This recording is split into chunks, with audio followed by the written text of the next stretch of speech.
गांव के बाहर एक पुरानी हवेली थी। लोग इसे भूतिया हवेली कहते थे। हवेली बहुत पुरानी थी, दीवारें टूटी हुई थीं, खिड़कियां धूल से भरी थीं। रात में अजीब आवाजें आती थीं। कुछ लोगों ने कहा कि वहां एक भूत रहता है। वे कहते थे कि यह भूत एक राजा का था।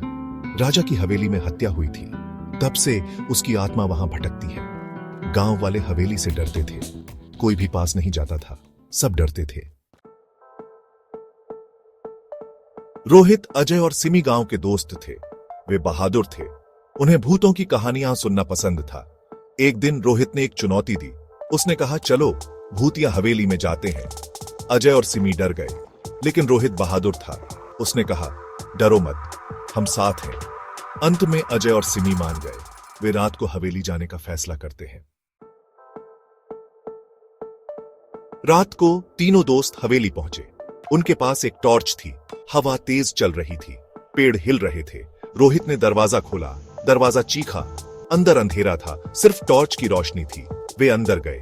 धूल और मकड़ी के जाले हर जगह थे। अचानक एक आवाज आई। वे डर गए। वे ऊपर गए। एक कमरे से रोशनी आ रही थी। उन्होंने दरवाजा खोला। कमरे में एक मेज थी।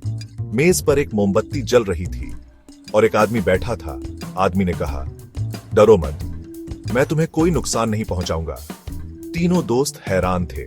आदमी ने बताया कि वह हवेली का रखवाला है। वह यहां रहता है और हवेली की देखभाल करता है। भूत की कहानियां झूठी थीं। हवेली में कोई भूत नहीं था। तीनों दोस्त राहत महसूस करते हैं। वे हंसे और घर वापस चले गए।